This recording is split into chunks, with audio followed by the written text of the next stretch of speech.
Chef Rebo was renowned for her culinary mastery at her restaurant, Bellport. Known for her exquisite dishes and attention to detail, Chef Rebo had a reputation for creating meals that delighted the senses. Her kitchen was a place of precision and harmony, and there was one rule everyone had to follow. Chef Rebo was meticulous about every step of her recipes, ensuring that each ingredient was prepared and cooked with exacting standards. This rule was non-negotiable and maintained the exceptional quality of her dishes.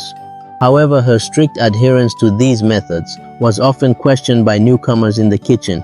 Her meals were not cheap, but even the broke would go to great lengths to dine at her restaurant. It was so good, or shall I say it was so bad, mothers refused to cook for their husbands and children just so they could go buy meals prepared by Chef Rebo. I personally knew 6 women who would normally cook in their homes but stashed them in the freezers because it tasted like wet woolly sock in mud. A 7th admitted she only cooked to fulfill her motherly or wifely duties. Men too had their own share of the chef's irresistible delicacies. They knighted her my second wife. After enjoying their meals, they would stagger out of the restaurant, clutching a one for the road. This ritual became a daily part of their lives. Speaking of rituals, did you know Father Ikenga was a faithful visitor at the restaurant? It was a surprise to learn that Father Ikenga was a major and devoted shareholder. I wonder how his cook felt about this. These went on in the restaurant until one day, a young and ambitious assistant named Mark joined the team. Mark was eager to impress, but was known for his inquisitive nature and tendency to take shortcuts in cooking, believing that speeding up the process would produce the same results. When Mark started working with Chef Rebo, he quickly grew frustrated with the precise and time-consuming methods she employed. For the 6 weeks Mark worked at Bellport, he constantly heard a voice telling him things were not as they seem, and that he should add a quarter of water to a green jar and wait for further instructions. All through this unease period, Mark was reluctant to follow these instructions, as he was finally making a living and was loving it. Besides, he would need to be demented, as he had no suspicion and actually thought he was losing it. Rather, he summoned some courage to ask the chef what was in the green jar over there. This seemingly innocent question somehow loosened the nut in Chef Rebo's head. She immediately grew aggressive, letting out a bunch of rhetorical questions. Does that question not directly violate the first and only rule of my kitchen? Was that not the only rule in your employment letter? She asked. Mark was clearly juggling the questions in his mind, wondering if they needed answers or they were mere rhetorical questions, and if he was about to increase the unemployment statistics by 1. Just about then, Chef Rebo, wearing a frown on her face, asked, "Could you please remind me of the one rule?" The ever-eloquent Mark instantly became a stammerer as he stuttered, You shall not have anything, in any known or unknown form, to do with the green jar in the corner, as there will be unimaginable consequences." As Chef Rebo walked away without answering Mark's question, a mild tremor was felt on the kitchen floor. Mark realized the answer no longer mattered. Things went on well for another 6 months, except for the voice in Mark's head asking him to add a quarter of water to the green jar and await further instructions. It was driving him mad. So, he came up with a plan, one that he hoped will silence the voice, and one that will have him seek either medical or spiritual help, or both if the voice continued.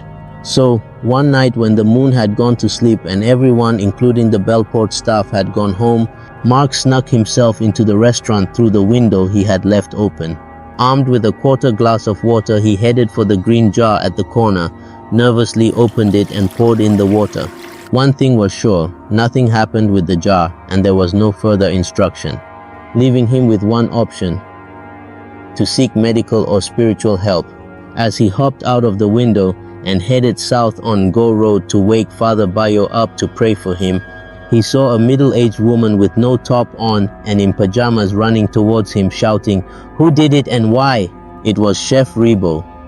He ran past Mark, narrowly missing him, and dashed into the restaurant, where the door mysteriously swung open. Mark stood in confusion, debating how a locked door made way for the chef, whether to follow Chef Rebo or seek help for himself. He chose the latter, reasoning that the chef could link the green jar incident to him, and that was a good decision. On reaching Father Bayo's house, the dogs, through their barks, warned him of inevitable painful death should he venture his way into the premises.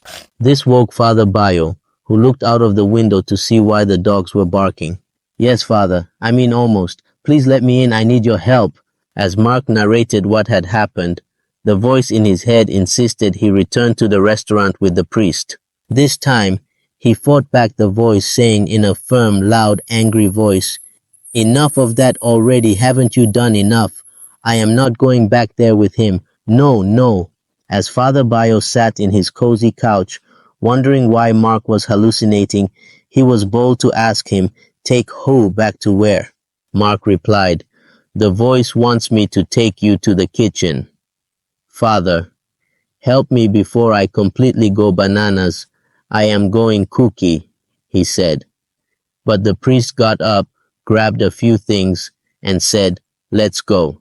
It was obvious Mark was fast losing it, so Father Bayo gave him a hand to get up as they both headed to the restaurants.